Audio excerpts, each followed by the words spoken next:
درود بیننده گرامی. امروز ما درباره یکی از مسائل مهم و حیاتاً ضرور پیشگیری از حادثه‌های سوختار صحبت میکنیم. سوختار نه تنها به مال و ملک بلکه به جان ما آدمان نیز خطر دارد. برای امنیت شخصی و جمعیتی ما را ضرور است که قاعده‌های بی‌خطری از سوختار را رعایت کنیم. در رابطه با این مسئله ما به استودیو دعوت نمودیم کارمندان ریاست خدمات دولتی آتش‌نشانی در شهر دوشنبه عبدالله‌زاده محمدالله و محمدزاده بوریبوی. خوش آمدید به استودیو تلویزیون دوشنبه. از جانب ریاست خدمات دولتی آتش‌نشانی در شهر دوشنبه تا امروز کدام تدبیرها چاره‌جویی کرده شدند؟ تشکر زیاد. واقعا مقامات نظارت دولتی به خاطر از سوختار شهر دوشنبه در دوره طلبات قانون جمهوری اسلامی تحت رقم 363 از 20 مارس سال 2008 درباره به خاطر از سوختار عمل نموده. هنگام گزاراندن کارهای پروفیلاکتیکی و سنجشی به خاطر از سوختار انشاءات خواجگی خلق و گزاراندن کارهای فهماندنی میان ساکنان و شهروندان راه‌اندازی نموده. یک قطار کارهای نظارت در سمت به خاطر از سوختار مورد کاربری قرار داده ایستاده‌اند. امروز ها ما شاهد آن هستیم که همه روزه در دوره تیر ماه زمستان سال جاری نهایت استفاده بری معیار زیاد قوی برق استفاده بری در دهات ها پیش آتشدان ها به نظر می رسد. با همین مقصد همه روزه از طرف کارمندان خدمات آتش‌نشانی در دوره طلبات قانونی مذکور کارهای فهماندهی عملی گردیده ایستاده است. در این دوره موافق فرمان وزارت کارهای داخلی تحت رقم 224 از 15 اپریل سال 2016 گزاراندن رمزهای مرحله معاوضه رمزی مرحله یکم و دوم در بین ساکنان و شهروندان همه روزه از جانب کارمندان خدمات آتش‌نشانی طریق گزاراندن کارهای فهمانده و دستوردهی در انشاءات‌های بلند در بنای سقومتی بلند آشیانه و محله‌ها و کوچه‌های حدود ناحیه پایتخت در یک جایگی وکیلان محله‌ها نمایندگان رئیسان ناحیه‌ها طریق دستوردهی در یک جایی کارها پیش رفته ایستاده‌اند که این یکی از عامل‌های پیشگیری حادثه سوختار به نظر می‌رسد. در ناحیه‌های پایتخت از جانب ریاست شما حالت‌های سنجش پیشگیری از حادثه‌های ناخوش سوختار ادامه دارد. می‌خواستم راجع به این مسئله روشنی می‌انداختید. تشکر زیاد. خیلی که همکاسبم همی درباره مرحله محافظه یک و دو خبر دادن. حیات شخصی همه روزه با اهالی اوید آموختنی به خطر از سوختار عادی‌ترین قاعده‌های به خطر از سوختار در خانه‌ها استفاده بری تجهیزات‌های کم مصرف برقی که برای با حادثه‌های سوختار آورده می‌رساند همه روزه در فهماندهی گذرانده می‌شود. اینچنین حیات شخصی شبانه روز در فعالیت کاریشان نوبتداری نموده هر گونه خبرها را گرفته در خودشان قید کرده باید سفربر نمودن حیات شخصی برای کدام منطقه هایی که باشد آسیب پذیر باشد در آنجا کار و فعالیت خودشان را ادامه داده ایستادند.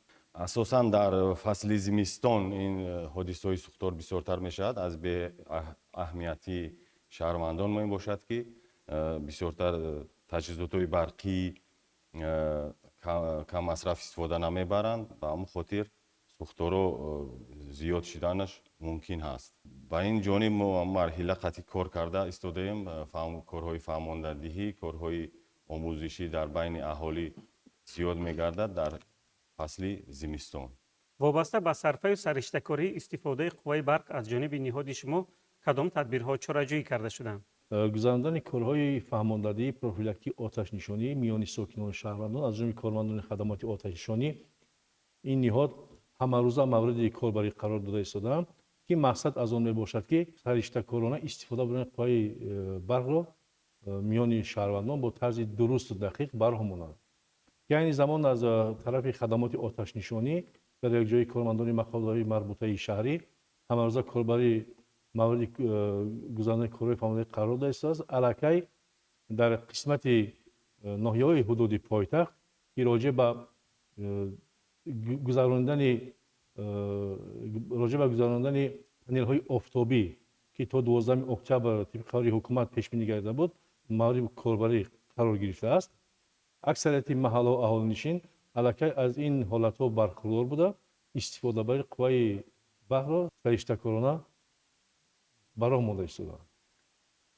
خب در این حالت‌ها از طرف خدمات آتش‌نشانی در یک جایی مقامات مربوطه شهری در حالت از معیار زیاد استفاده بردن، یعنی که با طرز دزدی خطای انتقالی برق در مورد آشکار نمودن موافق ماده 382 کدکس حقوق بین الملل جمهوری تاجیکستان که جریمه‌های به اندازه بالا پیش بینی شده است علیه کاربری رفته ایستاده است که در این دوره تنها در دوام 11 ماه و 8 روز سال جاری علیه نسبت 8 نفر به مبلغ 1800 سومانی در دوره طلبات کدکس مذکور، یعنی که در دوره طلبات ماده 382 کدکس حقوق بین الملل ماموری شخصانی که از معیار زیاد استفاده می‌برند با طرز دزدی قوای برو مورد دزدی استفاده می‌برند و جزاهای ماموری جلب کرده شده، که به همین ترتیب مجازات کرده شده است. وابسته به استفاده بر سرشتکانه سر مصرف قوای برق از طرف کارمندان مقامات نظارت به خطر از سوختار شهر شنبه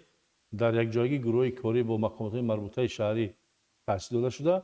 در محل اهالینشین زینبی بی، محمد الله خالق، عمر خیامی ناحیه اسماعیل سامانی، محله قراتگین نظرشوی ناحیه شاه منصور، محله گلبوتا کوچه سامان ناحیه فردوسی و در کوچه سنا محله 103 ناحیه سینوی شهر دوشنبه همه روزه مورد کارگزاری برای مانده قرار گرفته ایستادند که هنگام گزاردن کارهای فرماندهی و پیشگیری حادثه حالتهای دزدی برق یعنی قرضهای دبیتوری در دوام 8 ماهی در دوام 11 ماه و 8 روز سال جاری در حالتهایی که آشکار کردن بعد طرز دزدی برق نسبت 8 نفر ساکنان شهر دوشنبه در دوره طلبات ماده 382 کدکس حقوق بین الملل ماموری جمهوری تاجیکستان نسبت شخصانی که به این حالت دست زدند مجازات ها قبول کرده شدند. میخواستند جنبه به خطری استفاده بری پنل های آفتابی رو به بینندگان شرح میدادید. بله درست قید کردین. یعنی استفاده بری پنل های آفتابی این یکی از عامل های پیشگیری سوختار نیز به حساب می رود.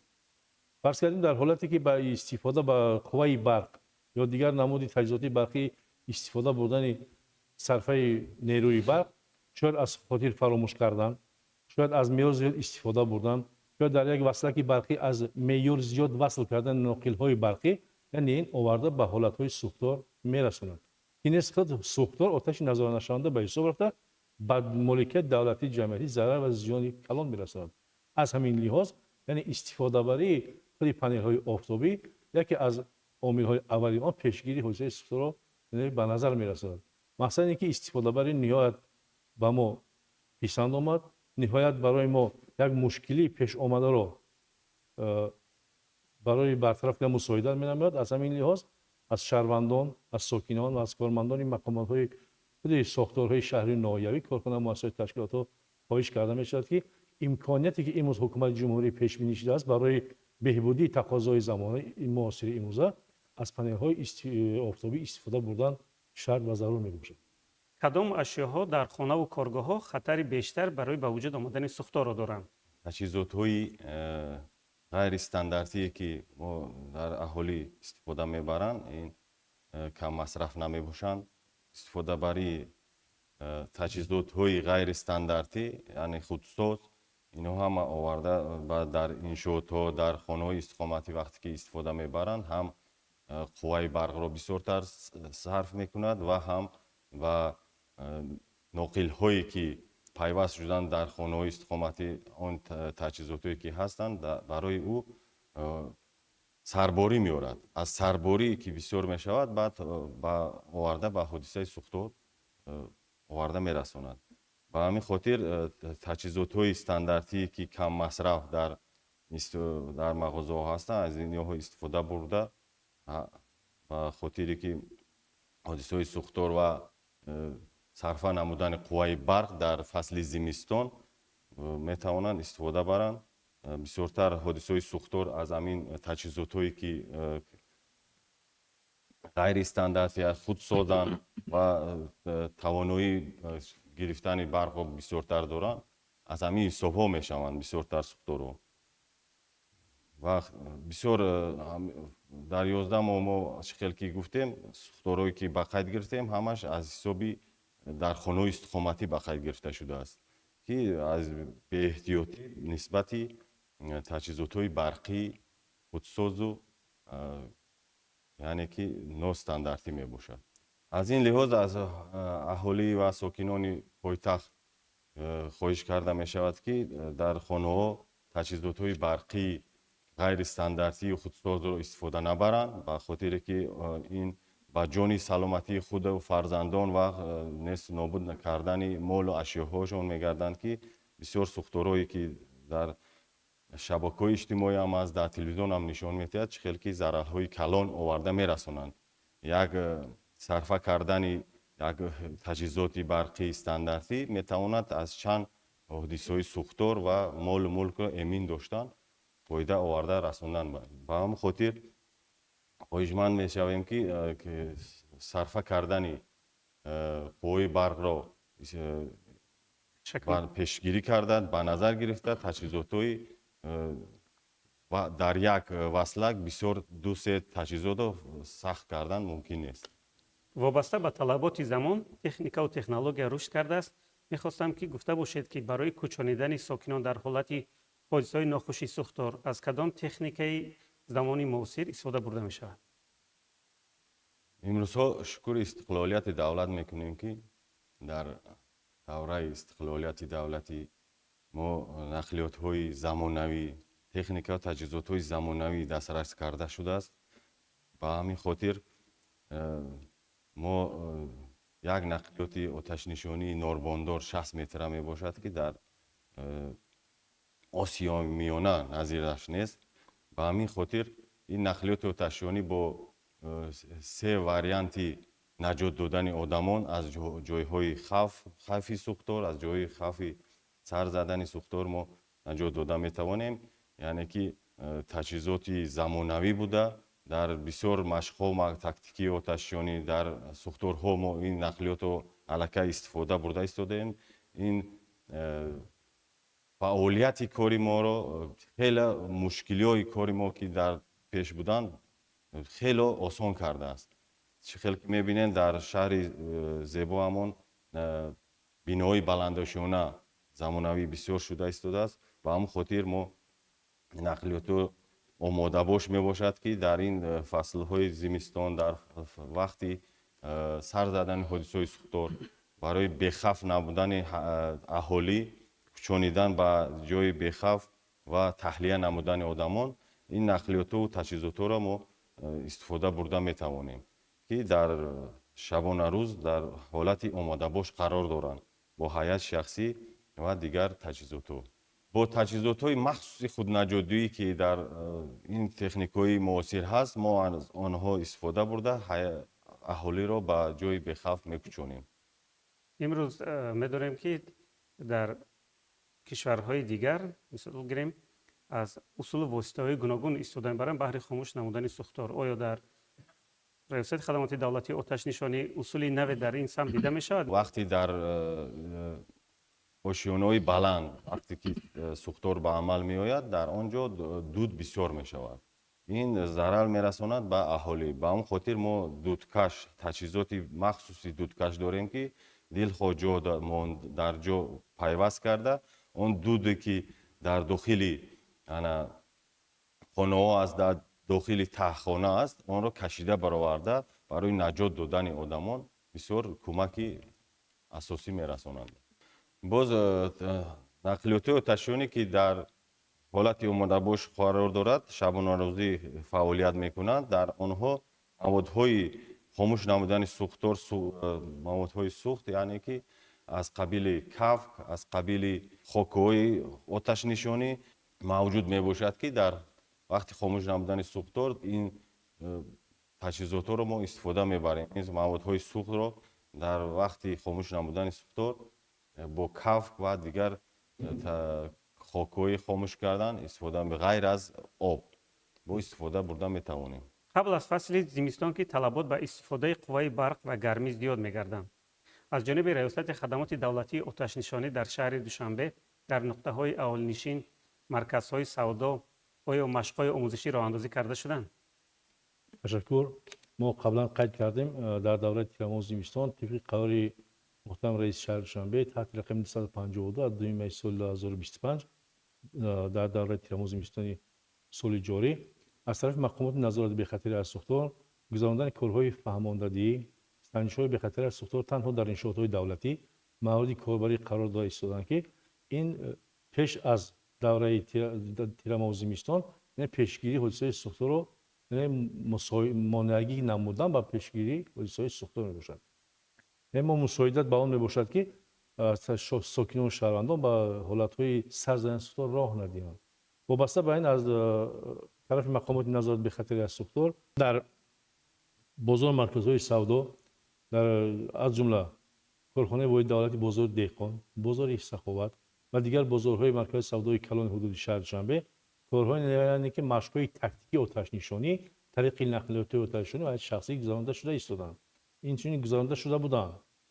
در حالت گذراندن مشق‌های تاکتیکی و سنجش‌های به خطر از سوختار و گذراندن کارهای فراوندادی از طرف مقامات نظارت به خطر از سوختار پیش از همه معین کردن دسترس شدن کارمندان آتش‌نشانی به جای اول یعنی راه‌های تحلیه، گرفتن آبکشانی، گذرگاه‌های داخلی بازار یعنی بمانیه موردی حالت‌های آماده باش باید قرار داشته باشد.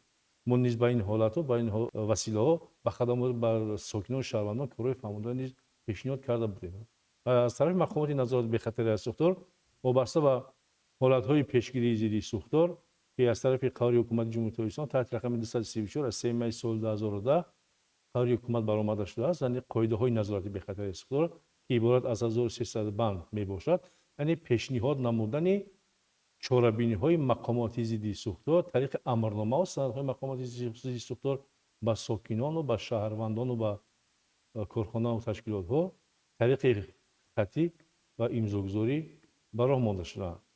همزمان در بازار مرکز سودا در وقت گذراندن مشق‌های تاکتیکی عیانت‌های ضد سوختاری یعنی که علامت‌های ضد سوختاری که هر یک عیانت خصوصیتی معین کردن جای خود را دارد.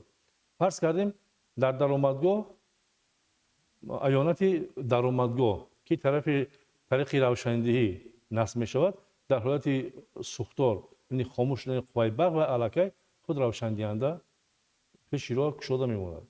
خب دوم عیانت‌ها یعنی که عیانت‌های واسطه اواندازی آتش‌نشانی رسمی آتش خاموش کنک و باید در کدام حالت در کدام فاصله در کدام مساحت گذاشته شود. یعنی در حالت سر زدن سوختار طریق آتش خاموش کنک که مواد خاکوی عبارت می باشد سریع وقت خاموش نمودن طریق دستک یعنی که آتش خاموش کنک. این عیانت‌هایی که ما در سخنرانی کرده ایستادیم این عیانت‌ها خصوصیت خاص خود را در جای لازمی آویزان و نصب کرده می شود که همه این عیانت‌ها با پیشنهادی متخصصان ساحه مقامات نظارت به خطر از سوختار به ساکنان و شهروندان اولا طریق فرماندهی و بعدا طریق خطی پیشنهاد کرده می شود. شما درست کردید که از طرف خدمات آتش نشانی در این موارد زمستان بودن کدام چاره اندیشیده شده ایستادند.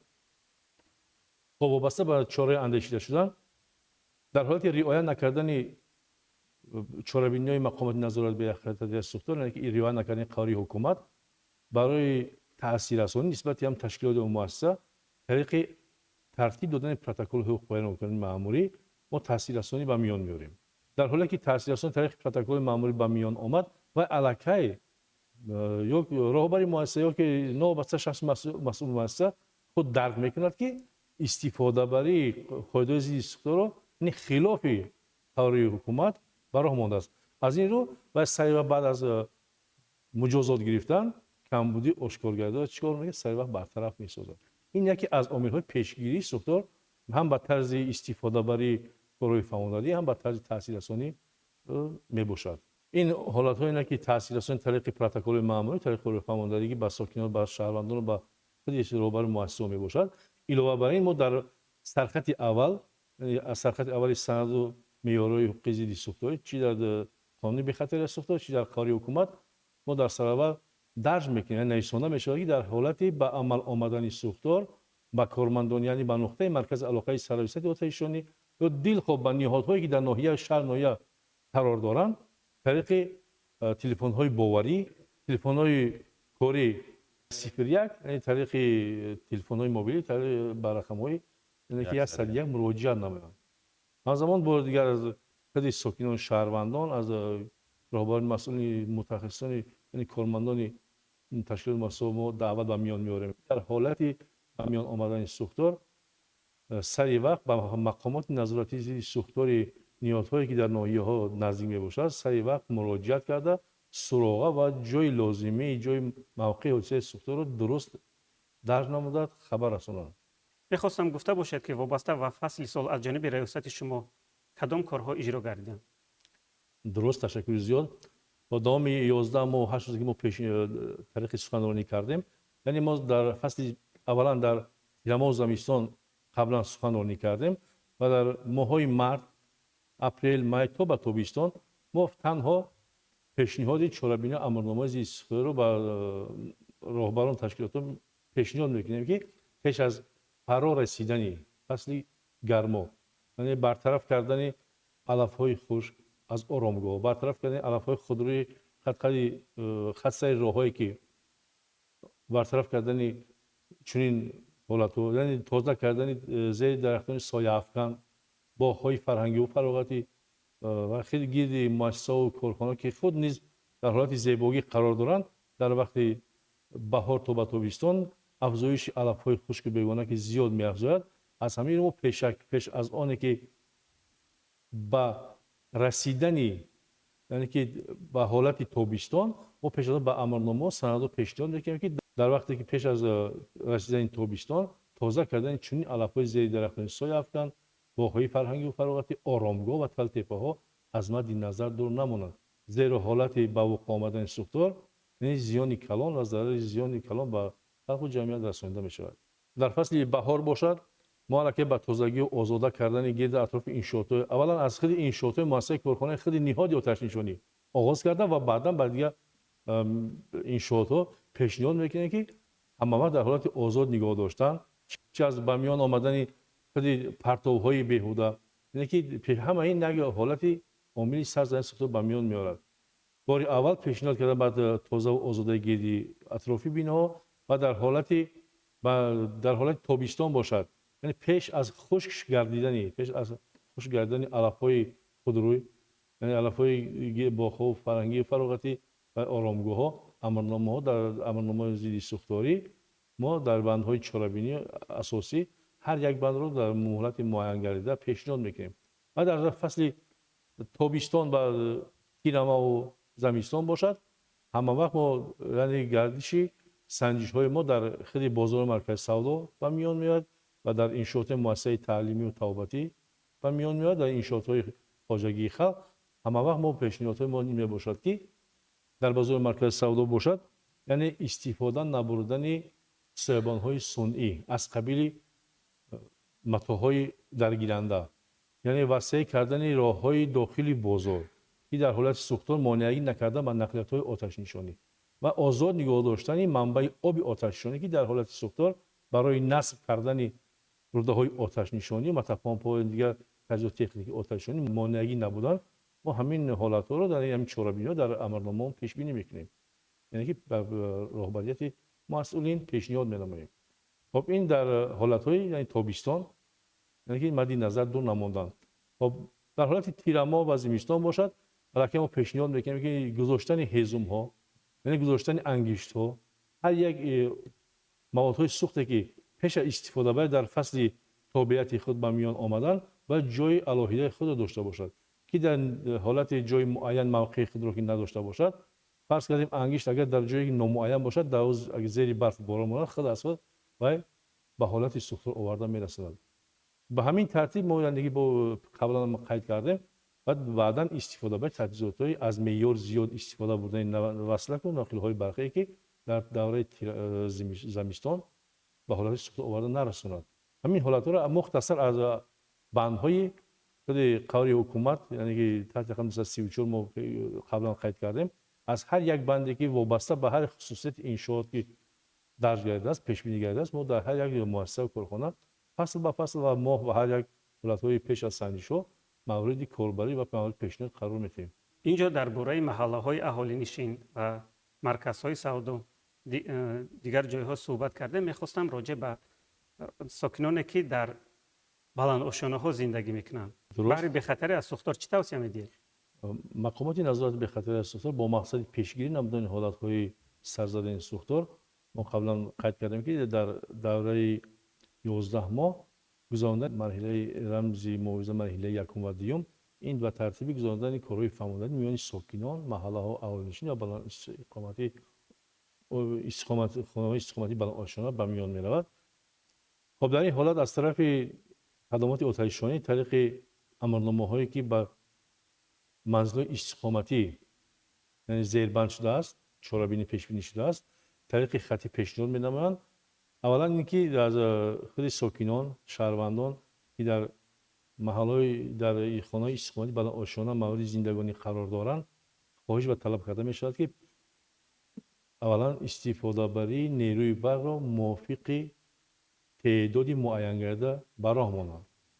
یعنی در حالتی از خانه به کار برآمدن همه وقت پیش از همه خاموش نمودن قوه برق را فراموش نکنند و استفاده بر تجهیزات دستمال و دیگر تجهیزاتی که به حالت‌های سرزدن سوختار از بی‌احتیاطی به میان می‌آید از مد نظر دور نگذارند و بعداً درگیر در اطراف بنای استقامتی گذاشتن نقلیات شخصی خصوصی و دولتی را یعنی موافق معیار تعدادی معین کرده توقفگاه‌ها به جا بیارند. چون که در هر یک حالت که به میان میاد حادثه سوختار مشکلی کارمندان خدمات آتش‌نشانی را انما نقلیاتی که یعنی به پرواگی به احتیاطی از توقفگاه دور در نزد بیناها میگذارند از طرف ساکنان این مشکل اساسی کارمندان خدمات آتش‌نشانی برای سری وقت خاموش نکردن دسترس نشدن یعنی امین امیدها میباشد. بار دیگر از تمام ساکنان شهروندان طلب و خواهش کرده میشود که از مد نظر دور نماندن اول سلامتی تندرستی صحت سلامتی خود و عائله رو یعنی که از استفاده در حالت به میان آمدن حادثه سوختار یعنی به احتیاط داشتن نقلیاتی که درگیر اطراف بنا استقامتی در نظر می رسد این سری و خاموش نکردن مشکل پیدا کردن کارمند آتش‌نشانی به میان میاد که ما در حالت سوختار رو خاموش کردن باید بار اول پیش از همه تحلیل کوچاندن سلامتی شهروندان رو اول به جا بیاریم اول از جای آتش گرفته به جای بی‌خوف کوچانیم. همین حالت رو بار دیگر از ساکنان دعوت به میان میاریم که همین از بعد نظر همین حالت رو دور نگذارن. پنجره‌های آهنی گذاشته میشه که به فعالیت ماشین آتش خاموشکنی یا که نصب کردن پنجره‌های آهنی در خانه و به فعالیت کاری شما مشاهده میشید که خلل میرسونید. آیا چنین حالات وجود دارند؟ بله خیلی که همکارم قید کرد همارزو حیات شخصی ما وقتی که قبول وستی نوبتداری میکنند در آنجا قیدها هست که در کدام منطقه در کدام کوچه و خیابان ها راه ها بند هستند. اول اخبارات شبانه روزی را گرفته بعد در همون ساحه کار فعالیتشان همون روز دوام میدهد. بسیارتر در نزد بینایی بلندآشانه مانع ها هست از قبیل بیتون و دیگر تجهیزات های آهنین قطعی بند کرده شده است که برای وارد شدن نقلیات آتش‌نشانی مانع میرساند. این مانع ها را همه روزه شخصی ما کاربری کرده با اهالی فرماندهی گذرانده برطرف کرده ایستاده‌اند در حدود پایتخت. بعد گفتن امانت که در کوچه و خیابان ها وقتی که در راه های کلان سفربر شدن نقلیات آتش‌نشانی نقلیات دیگر خدمات هایی که زود باید در جای حادثه برسند خلردار بسیار میرسانند. تنبشوی در حدود پایتخت وقتی تنبشوی می شود باید که در با نقلیات های آتش نشانی اساساً راه داده شود. این را ما از اهالی خواهش میکنیم که هر یک ثانیه که ما دیرتر وقتی از حسابی تنبشوی دیرتر میرسد نقلیات آتش‌نشانی نقشی اساسی میبازد. با این خاطر ما چندین رولیک ها هم طبق آینه نیلگون نشان داده به خلق اهالی فهماندگی هستیم. با همون خاطر همین چیزها را به نظر گرفته وقتی سیگنال های مخصوص را میشنوند نقلیات رانندگان و نقلیات های آتش‌نشانی مخصوص و دیگر نقلیات هایی که به جای حادثه سفربر میشن باید راه دهند. با واسه گشتن حدود شهر دوشنبه طور آگاه هستیم محله های اهالی نشین به حدود شهر دوشنبه وارد گردند تا یک دو سال اخیر. میخواستم که گفته باشید که کار در این سمت چگونه به راه مانده شده است در حالت سر زدن حادثه ناخوشی سوختار در منطقه های نووارد شده کار چگونه به راه مانده شده است؟ درست تشکر زیاد. طبق قرار مجلس وکیلان مجلس عالی جمهوری اسلامی از 19 مارس سال 2020 یک قسمی ناحیه رودکی و محل اهالنشین به تابعیت حدود شهر دوشنبه وارد گردند. همین حالت وارد کردن از ناحیه رودکی به شهر دوشنبه یعنی وسیع گردن حدود پایتخت می باشد. خب در این حالت از طرف مقامات نظارت به خطر از سوختار در محل اهالی نشین و مؤسسه و تشکیلات چی بانک‌های طبی، چی مؤسسه تعلیمی، چی دیگر کارخانه که از تابع به شهر وارد میشوند گزارش کارهای فهماندهی و سنجشو بیشتر برای ماندن، چون که خصوصیت شهرداری از خصوصیت دهات و محل 100% فرقی دارد، نهایت فرقی دارد. از همین لحاظ از خدمات آتش نشانی از کارمند آتش نشانی وقتی که در اطراف حدود شهر وارد شدن محل اهالی نشین دیگر کارخانه که گفتم من ناحیه تابع مرکز پیش از پیشنهاد کردن سند و معیارهای قاعده‌های ضد سوختاری حالا تاکید و توصیه‌نامه داده می شود که با تابعیت مطابقت رعایت شهرداری حتما درست رعایت نمایند، چون که ما با مثال بیاریم محله یکم می ناحیه رودکی که در قسمت ناحیه شاه منصور در سرحد شاه منصور وارد شد، البته در بعضی مؤسسه که تا سالی که سنجش‌های قبلی آغاز شد با پیچ با دیگر استفاده برای آتش‌دان‌ها استفاده می‌بردند. طرز گرمیدهی را گرمیدهی برای یعنی که فراهم آوردن شرایط خوانندگان و کارگران. و پس از اونی که ما خصوصیت شهرداری با ما پیشنهاد کردیم طریق استفاده برای از روی تعداد معیار با تجهیزات‌های گرمیدهنده برقی البته همه چیز از بین رفتن گرفت. وقتی که حالت‌هایی که یعنی با آورده به حالت‌های سوختار سرزن از بین که دور شد حتما یعنی که شماره سوختار در شهر و ناحیه البته کم یعنی کاهش می‌یابد. همین یکی از عامل‌های کاهش یافتن سوختار نظر به سال گذشته که 15 عدد امسال میباشد یعنی از بیشتر برای ماندن کارهای فهماندهی خود مقامات نظارت به خطر است میان ساکنان شهروندان و اهالی میباشد. کار با مؤسسه‌های تعلیمی چگونه برای مانده شده؟ تشکر. مؤسسه تعلیم کار در مؤسسه تعلیمی نظر به سالهای قبلی مقایسه کنیم خیلی بیشتر و بهتر خوبتر برای مانده شده است، چون که در اکثریتی مؤسسه تعلیمی یعنی تجهیزانیدن آگاه کننده از سوختار ضد سوختاری وصل نصب نبود، در اصل نبودن، کم بودن. وقتی از طرف کارمندان آتش‌نشانی پیشنهاد کردن که استفاده از تجهیزات‌های آگاه کننده یعنی سیگنالیزاسیا آگاه کننده از سوختار گذاشتن یعنی که کشیدن خط آب یعنی که برای آب انبار یعنی که گذاشتن آب انبارهای ضد سوختاری یعنی گذاشتن ظرف‌های پر از آب البته بیشتر زیاد شد. البته با این حالت‌ها که به حالت‌های رعایت ضد سوختاری آشنا شدن خیلی بهتر خوبتر نظر به سال‌های قبلی شد، چون که پیشتر می‌رفتن در بحث سنج وقتی نو وارد شد از ماه مارس سال 2020 نهایت در این سمتی که ما سخنرانی کردیم گفتیم برای پیشگیری چاره‌های ضد سوختاری از سبب تامین نبودن با تجهیزات‌های ضد سوختاری نسبت اکثریت مؤسسات تعلیمی چاره‌های مأموری بیشتر زیاد شده بودند. اگر قیاس با سال گذشته کنیم با مثل پیشتر گفتگی این سال و سال‌هایی که دوام سال جاری نهایت در مؤسسات تعلیمی رعایت قاعده‌های ضد سوختاری در مورد اول گیم خطا نمی‌کنیم غلط نمی‌کنیم نهایت برای ما داشته است که همه وقت در اکثریت مؤسسات تعلیمی دلخواه مؤسسات تعلیمی که ما وارد شویم در درآمدگاه سپر آتش‌نشانی تجهیزات پر با واسطه آتش‌نشانی گذاشتن آب انبارهای آتش‌نشانی در گذرگاه‌ها و سیبخانه‌ها گذاشتن تجهیزات‌های ضد آگاه کننده از سوختار به نظر می‌رسد.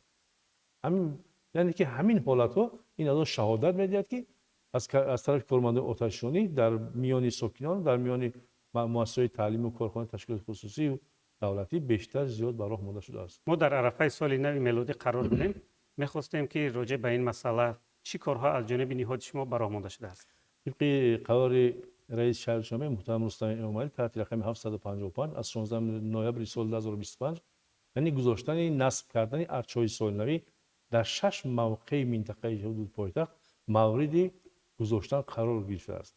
که از طرف خدمات آتش‌نشانی برای پیشگیری نمودن حالت‌های ضد سوختار با مسئولین مؤسسه‌ای که در نزد بناهای مؤسسه‌ها یعنی که ارچه‌هایی که سالنوی گذاشته شدند توصیه‌نامه داده شدند و توصیه‌نامه رو همه روزه شبانه روزی توصیه داده می‌شود که پیش از نصب کردن در تن ارشد سولنوی چراغ‌های سولنوی که طریق برق استفاده بر روشنی طریق برق استفاده برده می شود موافق معیار و قاعده های ساخت تجهیزات برقی نصب و وصل گذارند. و دوم گذاشتن درگیر ارشد سولنوی گذاشتن واسطه‌های اولنده آتش‌نشانی از قبیل آتش خاموش کننده‌های حاکوی و گذاشتن کتاب‌های قید سنجشگران نظارتی چی شبانه و چی روزانه از طرف دیگر مقامات سنجشی ساخته مربوطه شهر جمهوری مورد نظارت سنجش قرار می‌گیرند برای قید کردن. من نیز در آغاز و با آخر رسیدن چهاربینی ارشد سولنوی از طرف کارمندان مقامات نظارت به خطر از سوختار گذاشتن نقلیات‌های آتش نشانی طریق هیئت شخصی برای نوبت‌های شبانه روزی مورد کاربر قرار می‌گیرد که این یعنی از عامل‌های پیشگیری حالت‌های سوختار میباشد.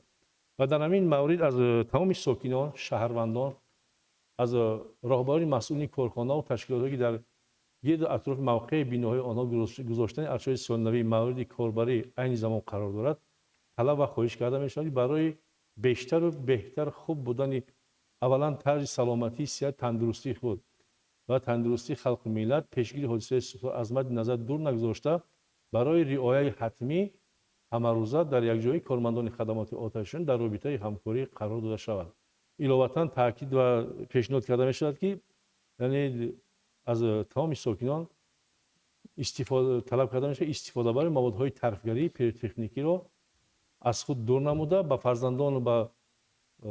فرزندان خود دستور دیدن که استفاده برای موادهای ترفگری پیروتکنیکی را به راه نگذارند چون که این عامل‌ها هم که با وقوع آمده حادثه سوختار به میان آمده در حالی که به میان آمد نسبت هر یک شخصی که قاعده بیان‌کنی و حقوق بیان‌کنی رو به خود یعنی که از نسبت نفرانی که با قاعده بیان‌کنی و حقوق بیان‌کنی دست میزنند به جزای جنایی به جزای مأموری دور نمیمانند. تشکر. واقعا هم رعایت قاعده‌های به خطر سوختار این وظیفه هر یکی ماست که اون را رعایت نماییم. تشکر به شما که در برنامه اشتراک نمودید. بینندگان گرامی خاطررسان می‌شویم که صحبت داشتیم با کارمندان ریاست خدمات دولتی آتش‌نشانی در شهر دوشنبه عبدالله‌زاده محمدالله و محمدزاده بوریبای در موضوع پیشگیری از حادثه ناخوشی سوختار. تا برنامه نوبتی خیر شاد و پیروز بمانید.